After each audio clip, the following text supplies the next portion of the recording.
Something is very, very, very wrong. And, you know, in my 12 or 15 years of investigating the left, I think this is a very well coordinated attack on the Western way of life, the Western culture, America itself, and the capitalist system.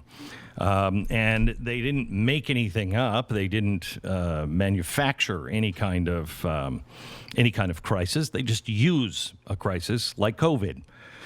And now they are struggling to hold on to it. We have Dr. Simone Gold, who was with us last Wednesday night for my TV special, and then Thursday. We found out Friday morning that she had just been fired from her job in the emergency room in an LA hospital. Welcome, Dr. Simone Gold. How are you? Good morning, Glenn Beck. How are you? I was about to call you Dr. Beck.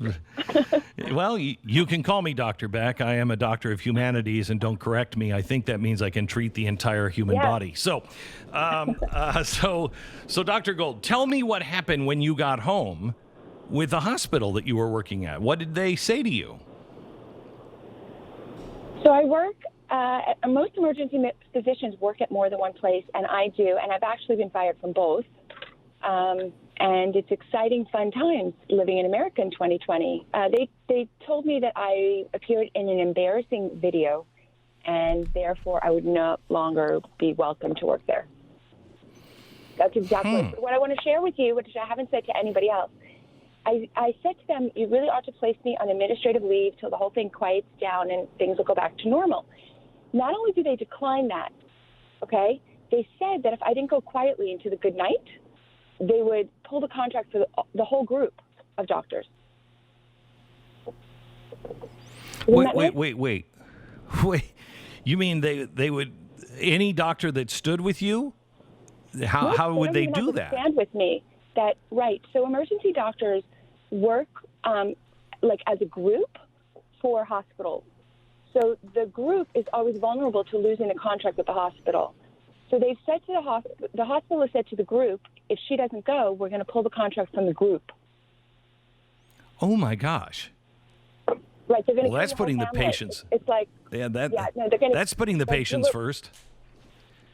Yeah, it's really terrible. It's just really, it's just really terrible. They didn't even object to what I was doing. They objected to some other people in the video.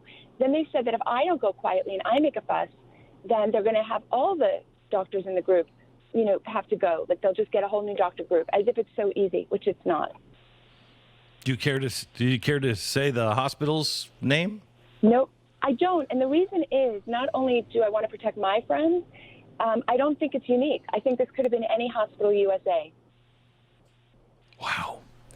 So it's a good thing that you hired a really good attorney last week before this happened. Yeah. It's I want to tell you that a lot of people have said, how am I doing? And I said, you know what? This is fine. Bring it on. I want to continue to live in America. I want my children to continue to live in America. I don't want them to grow up in a place that's like China. When you're getting to the point that you, not only that I can't speak as a scientist, as a doctor, for what I know to be absolutely true, you then want to cancel me, you want to cancel my colleagues. This is not okay. I'd much rather fight than not fight. So for everybody who's wondering how I am, I'm doing just fine. And I want everybody to know that there are literally millions and millions of Americans who are on our side. Millions. I believe it's the majority. So I want to talk to you about hydroxychloroquine, but I have a limited amount of time with you today. So I've kind of Sophie's choice. It's a much more interesting subject. My life is not that interesting. Hydroxychloroquine. No, wait.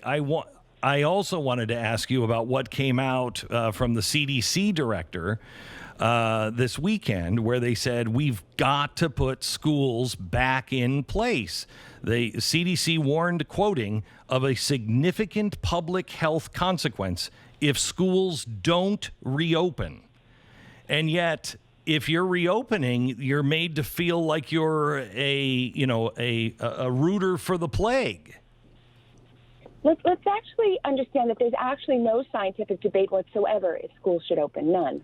There's no scientific debate. There's no serious person who thinks that schools shouldn't reopen.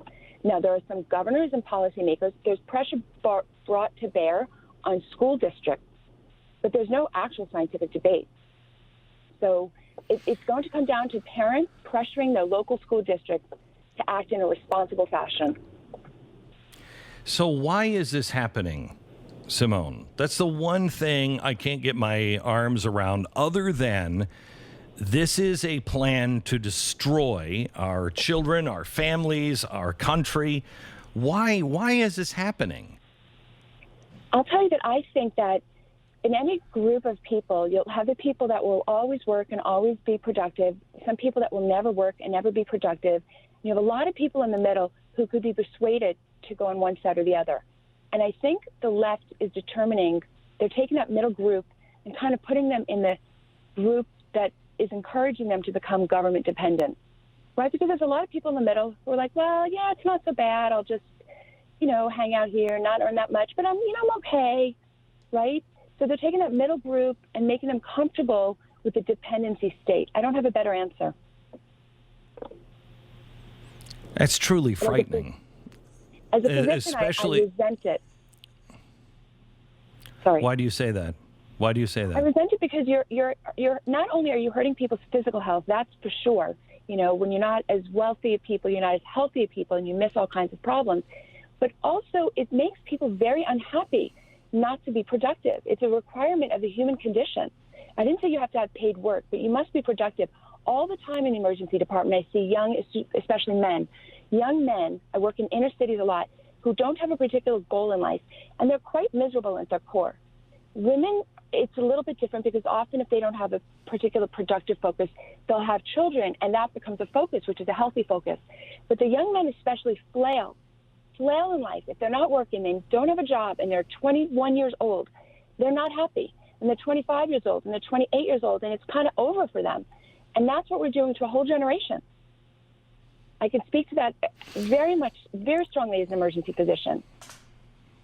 We have the CDC. This is the second time they have warned that schools must open up. They're saying there's a really significant public health consequence of school closure. 7.1 million kids get their mental health services at school. They get their nutritional support from school. We're seeing an increase in drug use disorder as well as suicide in adolescent individuals. We're seeing suicides at a record rate now that school is out. How do we fight the media, and how do we fight the haters? When you stand up, you see what happens.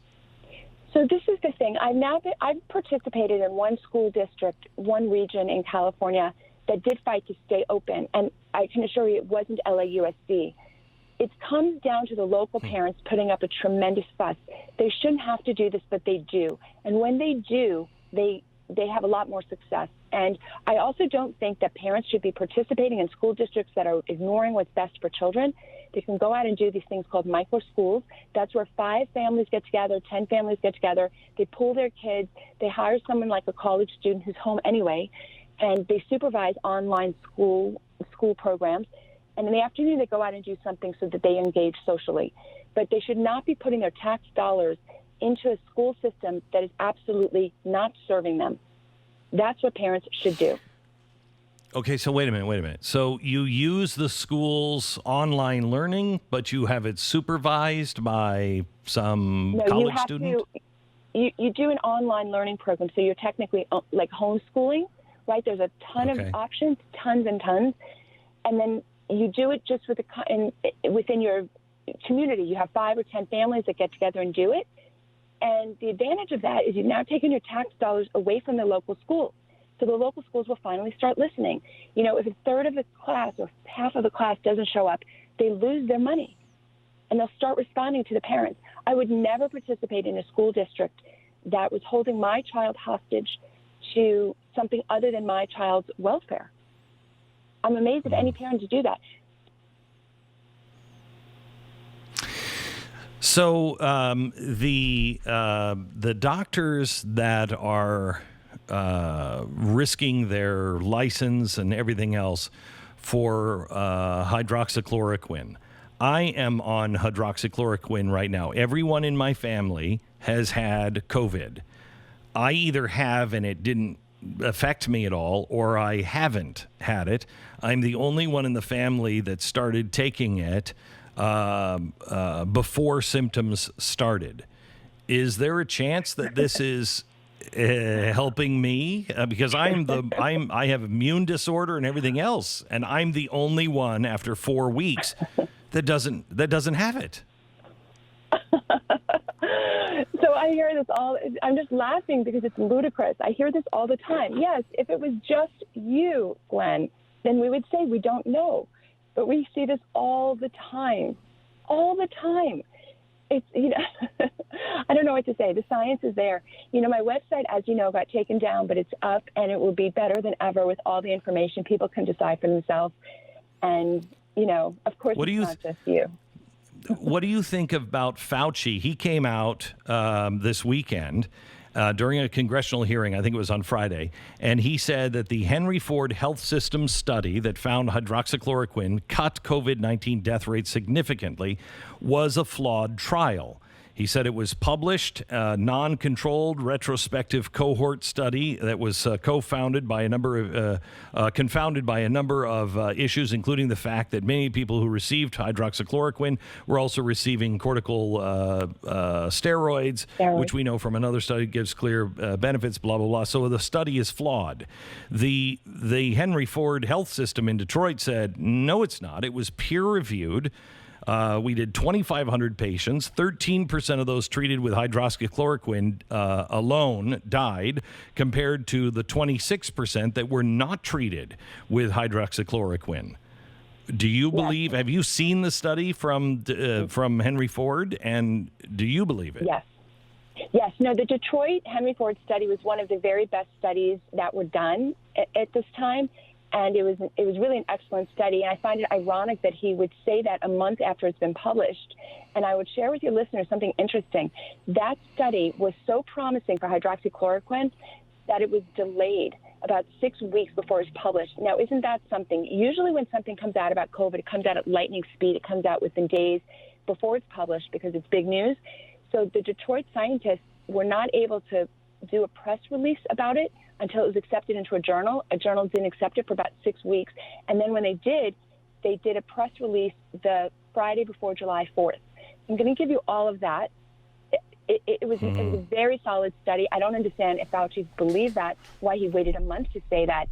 It was an excellent study. And let me share with you that the ones that were retracted were fraudulent. When you look at how they were done, it wasn't possible to have been done. Right. And others have used lethal or toxic doses of hydroxychloroquine. Let me emphasize that the only studies that found hydroxychloroquine didn't benefit were studying the drug late in the disease, or using lethal or toxic dosages of the drug, or using the drug in monotherapy without zinc. All of the negative ones. Hydroxychloroquine was one of the only ones that did a late study properly. And they found 50% cut in mortality. And when it's done early, it cuts mortality almost basically to zero. Well, I'll be interested to see what happens with me, because I've been sleeping right next to my wife. She's got it horribly. She had it for 5 or 6 days, had a high fever and everything else before, and I didn't have anything. We both got home, started taking all of the same medications. I've been taking it now for over a week, and I feel fine. She does not feel fine. It's interesting to watch. Doctor, thank you so much. And best of luck to you. We'll talk again. Thank you. Thank you.